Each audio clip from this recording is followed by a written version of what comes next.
Welcome to AP Human Geography, Chapter 9, Key Issue 4. Why do countries face obstacles to development? What keeps countries from developing? Well, there's two paths to development. There's a gap between the developed and developing countries, and it is significant.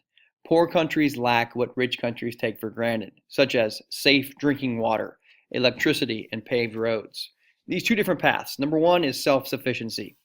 This is where countries encourage domestic production of goods, discourage foreign ownership of businesses, resources, and they limit international competition. Basically, they want to do everything within their own country. And then there's the international trade approach. This is where countries open themselves to foreign investment and international markets. The self-sufficiency path. They put up barriers to limit the import of goods from other places. Businesses are isolated from competition with large international corporations. Investment is spread as equally as possible across all sectors of the economy. And incomes in the country keep pace with those in the city. They focus on reducing poverty or wealth of a few. So you think about this could be a really cool way to go to where you're not, paying companies from other countries to come in and the profits are staying within your country and you're giving back to your people. So this could be a good idea, right? Well, our case study here is India after its independence in 1947. They made foreign companies go through a long process to secure a license, meaning their companies within their country would have a greater chance to succeed before those foreign countries came in. They restricted the sale of foreign goods in their country. They placed heavy taxes on imported goods. Indian businesses discouraged from exporting goods, meaning they wanted Indian businesses to make products for Indian people. So you'd be benefiting everyone in your country. Indian money couldn't be converted to other currencies. So, for example, if you wanted to buy something in US dollars, they said, you know what, we're not going to let that happen. Indian businesses needed permission to sell a new product, modernize a factory, expand production, set prices, hire and fire workers. Now, this is where it starts to be kind of ridiculous, right? If we're going to be able to create innovation and have a thriving, growing product, how in the world can we get that done in the self-sufficiency path if we're this restricted? We definitely can see why they might need to do these things. Like if you modernize a factory, that probably means you're going to have new technology in it and less workers. So in order to take care of your workers, the government attempted to reduce that from happening. In one sense, you're caring for your workers. On the other sense, you're just going to be far, far behind. Indian companies were also subsidized by the government if they did not make a profit. Chapter 9 continues to tongue-tie me. I'm so sorry. So an Indian company, if it's not doing very well, and in fact it's losing money, in order to save the workers and continue that company, the government would come in and give them more money to keep everything sustainable. Here's a different path, the international trade path. This is where you have country identify their distinctive assets to create an abundance to sell to other countries. So for example, if you've got a country that's really, really great at creating technology, they're going to put everything into that. They're not going to do anything else. They're going to focus on technology, get really good and really cheap at that so that they can have other countries buy their stuff. And for example, if they needed oil, then they would sell their technologies and buy the oil. This is the international trade approach. So as far as the raw style model, you've got 5 parts of it. Traditional society. These are stages, if you will, of development. So in a traditional society, there is no development. You've got farming and agricultural, and money is spent mostly on military and religion. The second step in the international trade approach is preconditions for takeoff. This is where an elite group initiates economic activities and the country starts to invest in new technology and infrastructure. Then is takeoff, where you have rapid growth generated by limited industries such as textiles or food. In stage 4, you have a drive to maturity, where modern technologies diffuse to a wide variety of industries, and you have skilled and specialized workers. And then stage 5 is the age of mass consumption, where the economy shifts from industry to consumer goods. No longer are we building steel beams. Now we're buying things like PlayStations and Xboxes. Seriously, iPhones and iPads and computers. Examples. The international trade approach created the four Asian dragons. So you've got these areas, South Korea, Singapore, Taiwan, and Hong Kong. They had virtually no natural resources, so they had to come up with a way of getting income coming into their country. So they produced a handful of manufactured goods, especially clothing and electronics. You think about it, whenever you buy clothing or electronics, a lot of the time these are the countries that it came from, specifically back when I was a kid, definitely. Um, so they created these products like clothes and electronics, and they sold them, made them cheap and sold them so that other countries would buy them so they could use that money to buy resources that they needed, like, oil, petroleum, steel. Other example are the petroleum-rich Arabian Peninsula states. Once these areas were the least developed, they were transformed overnight into the richest and most populous using petroleum revenues. So you think about like Saudi Arabia or UAE, where it was pretty much just like a desert country with highly underdeveloped peoples. And then utilizing their one resource, which is petroleum, they became super developed very, very quickly. The shortcomings of these development paths. Well, as far as being self-sufficient or staying to yourself as a country, it's really inefficient for business because why would you improve your business if even when you fail, the government gives you money? There's not a lot of incentive there. Other problem is there's a need for a large bureaucracy. So remember in India when they had these documents that everyone had to fill out to do any kind of changes. Well, this creates long, slow processes where it's very expensive and unnecessary. So on the one hand, sure, you're protecting your people and you're protecting your businesses in your country. On the other hand, if you're creating a product, it's not going to be a very good product because you have to go through all these long, slow processes and paperwork and people to get anything changed. On the international trade approach, the challenges are uneven resource distribution, meaning think about it. Who gets all the benefit? If you've got these resources here in Africa, who's going to benefit? Let's take it the way it is, right? It's the United States, it's countries in Europe that are taking advantage. They're going in, even Japan, they're going in, they're getting these resources. They're giving some money back to the countries in Africa, but really the profits are going back to these core countries. Other challenges, the increased dependence on developed countries. So if you are a developing country in Southwest Asia and you're creating clothes and you're selling those clothes to make some kind of a profit to Europe and the United States, what happens if the United States kind of goes through an economic downturn? So are you. Because if these guys stop buying your Nike shorts, your Nike apparel, and that's all you're making, you got problems because now you have no money coming in. You're dependent on these developed countries. Market decline. If the whole market goes down and people aren't buying as much, you have no other income. If you are depending on the sale of your Prada purses, or I don't know what's made over here, if you're depending on your sale of electronics and the market declines, how are you going to buy oil to use for your trucks and vehicles? It's going to be difficult. International trade triumphs. Developing countries with abundance of raw materials benefited from the income of developed countries. In the past, colonial powers simply took what they wanted. So in one sense, think about it over the course of history, when you had the United Kingdom go into Africa and they just took what they wanted. They didn't give anything back to African countries or India or whatever. They just took it. So now it's a step in the right direction to where on the international trade approach, you do have some profit and some control going back to countries like India. Other things, you have competition with the outside markets, and that makes products within your country better.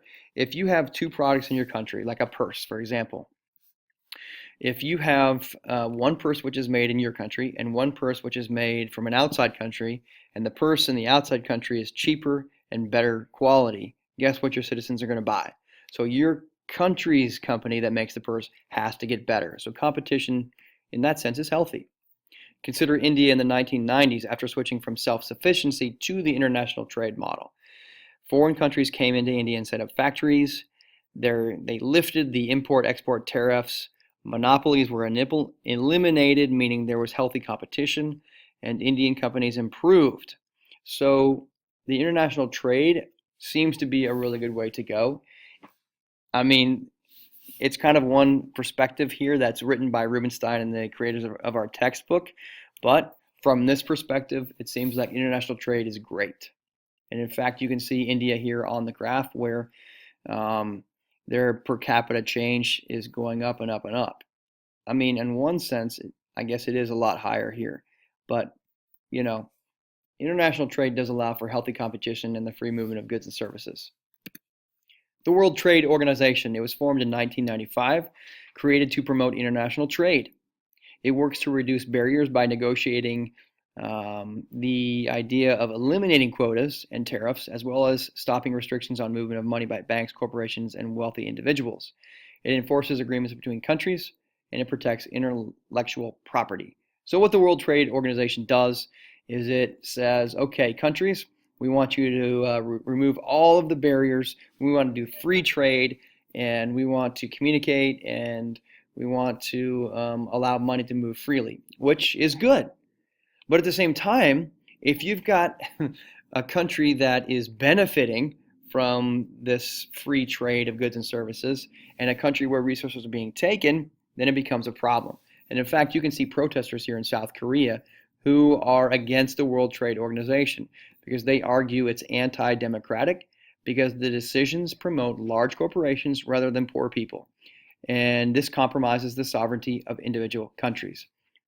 For example, if you are a country that's submitting to the World Trade Organization and the World Trade says, you know what, you need to drop your tariffs. You can no longer charge more for goods and services coming into your country. Guess what? You have to do it. So if you wanted to protect your workers in your country by saying, let's make our goods and services cheaper, you can't because the World Trade Organization says you have to have equal distribution. So in that sense, it's a real problem. Financing development. You've got a lot of developing countries that don't have money. So they're going to get it in two ways.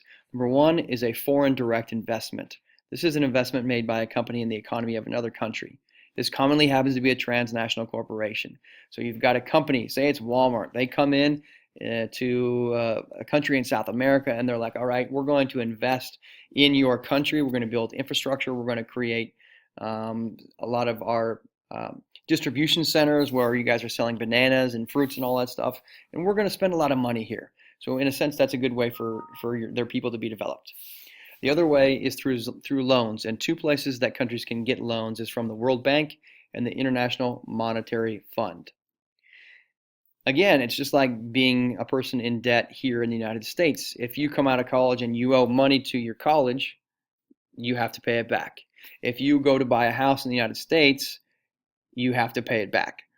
The trouble is with these developing countries, half the projects funded by the World Bank have failed because it's really difficult to have a country full of people that aren't as skilled as people in developed countries to pay back the money because you'll have faulty engineering. Let's say you borrowed millions of dollars to create power plants for your country. Guess who's going to be engineering those plants? People from your country. And if you're still developing, you don't necessarily have the skill for those workers to know how to build or maintain the plant. In governments from developing countries, a lot of the times the money is squandered or stolen. It's spent on like military instead of schools or hospitals. And a lot of the times when countries borrow money, this new infrastructure they built, it didn't end up attracting other investment. So let's say you've got a country that borrows millions of dollars from the International Monetary Fund to build hospitals, roads, and communication lines, thinking that when they do that, USA and Great Britain will come in and build new plants because it'll be cheaper than in the United States. So you get this debt, you build all this infrastructure, and then nobody comes to your country for whatever reason. Now you're in trouble because you don't have the money to pay back what you borrowed for these loans. So many countries are unable to repay the interest on their loans, let alone the principal. Meaning, if you borrow money, there's the money you borrowed, which is the principal, and the interest, which is, let's say it's 6%, meaning you've got to pay back $1 million plus 6% that the bank is charging you to get that money. So many countries are so poor they can't even pay the interest, which is very, very small, let alone this huge debt amount. Financing challenges in developed countries. To apply for debt relief, a developing country is required to prepare a policy framework paper. It outlines a structural adjustment program where economic goals, strategies for achieving objectives, and external financing requirements are lined out. This structural adjustment program for developing countries, it talks about spending only what it can afford, directly benefiting the poor and not just the elite, diverting money away from spending on military to health and education. It talks about investing resources where they will have the most impact. It encourages a more productive private sector instead of depending all on the government. And it talks about actually reforming the government. So these seem like very good things. You want to give money, but you want to have a plan for how to use it most effectively. The problem is with these structural adjustment programs is that poverty worsens, where they actually see cuts in health and education, even though the plan was to give more to health and education. They see higher unemployment. They see a loss of government jobs, because if you're reforming government, a lot of the times that ends up happening is cutting government because so much money is spent on government. So with that comes the loss of government jobs, and there ends up being less support for the poor. And you can see this protest right here, where you've got people holding up the banner that says the International Monetary Fund and the World Bank, they make a few people rich because of these loans and billions in these countries poor. Financing challenges in developed countries. Well, in 2008, an example is this huge economic downturn because of the housing bubble. Developed countries were hit very hard, but that also spilled over into developing countries. So pretty much the entire earth was hit. In developed countries, we have a huge issue with widening inequality. Since 1980, inequality increased in developed countries. In the United States, consider that the richest 1%, a very small amount of people, they hold 20% of the wealth. This equates to, 421 billionaires, they hold 10% of the wealth. Think about that. 421 people. How many millions do we have in this country? I think it's like 312 million. So 421 people hold 10% of the wealth. That's how wealthy they are. People are frustrated with this unfair advantage with these very large banks and financial institutions, especially back in 2008 when they were rescued by the government, because these banks that were bailed out, they quickly returned to making substantial profits, but the incomes of average Americans, it kept going down. So this is a big issue, because it's very frustrating that 1% of the people have so much. I don't think these people are saying at all that they disagree with the idea of people working hard and getting money. I think what happens is, because people get more money, people have more political power, and more loopholes are given to them to where they get more and more and more money, to whereas average Americans have less and less. In fact, you take a look at this graph here of the average after-tax income by people in the United States. So you've got down here average workers, and it all seems pretty normal, right? You have the rich people up here still in 1979. They're making more than us, but okay, it stays kind of consistent. We're all going down the line here through to the 2000s making pretty much the same. So these are the poorest people. These are, people that are making more money. These are the top like 5 and 10%, okay? But consider the top 1%. This 421 billionaires is an example of that. As we moved up through into the 2000s, their earning power, their money, their income increased exponentially. So look at how big this gap is now. To whereas, consider it, the income, the salary of a teacher, it didn't go up that much. But top executives, it went way up, meaning there's a lot of money that could have been given back to people who are in the average income brackets. World financial issues. Look at Europe's sovereign debt crisis. This leads to questions about the international trade development path. So most countries in Europe have the euro, but the downturn proved to be a burden to prosperous countries, saddled with poor countries. You think about Greece, they're really hurting still. Greece is supported by richer countries in the European Union, and that tends to be a problem for the richer countries, because they don't want to have to foot the bill for a country that's really struggling.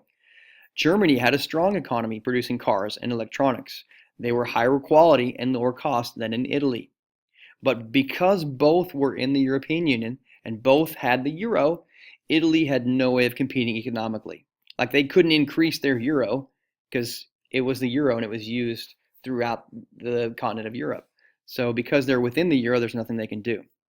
Another issue was the housing bubble, where we had a rapid increase of house values followed by a sharp decline. This collapse in 2008 happened because banks and financial institutions lent money to businesses and individuals who just couldn't repay.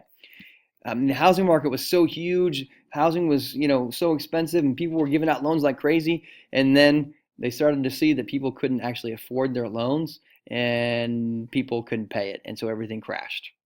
I remember working at a company, and we used to get bids for events, and we could put out, excuse me, we could put out whatever bid we wanted in 2006, 2007. People would just pay it, huge amounts of money. Then 2008 hit, and like everybody was conserving money, and we definitely felt the impact in our industry. This is before I became a teacher. Fair trade. So we look at fair trade. This is where we have commerce in which products are made and traded according to standards that protect workers and small businesses in developing countries. There's standards that are created to protect the workers. Producer standards, where you have much larger portions go to the producer, like the grower of bananas or the creator of the dresses. Cooperatives are managed democratically, like you don't have just one CEO that's in charge of everything. Everyone's in charge. And consumers pay a higher price, but understand the benefits. Meaning, if you like buy shampoo at a fair trade price, you know that you're paying a little bit higher, but you feel like the benefits go back to the people, and it's probably a higher quality. Worker standards within fair trade. Workers are paid fair wages, they have unions, and they comply with safety standards, meaning we're taking care of the people. People can band together and complain when situations or money isn't right, and they can stand together. Our example is coffee. Buying fair trade coffee may cost more, but grown organically, it's safer, it doesn't have these byproducts in it, and it's commonly higher quality, so people are willing to pay it. Microfinance is also a way to create development. This is where you have really small loans to individuals and small businesses in developing countries who are unable to obtain loans from commercial banks. Examples are Grameen Bank in Bangladesh, who specializes in microloans to women, where they're buying things like cows, perfume, they're binding books, and they're selling matches, mirrors, and bananas. These are very small things, but they don't have that money. So if they could just get a few dollars, they can create a business for themselves. Only 1% of the borrowers failed to repay their loans. This is extraordinarily low for a bank. So this is a great setup, these microfinances. The average loan is $60, but the lowest has been $1.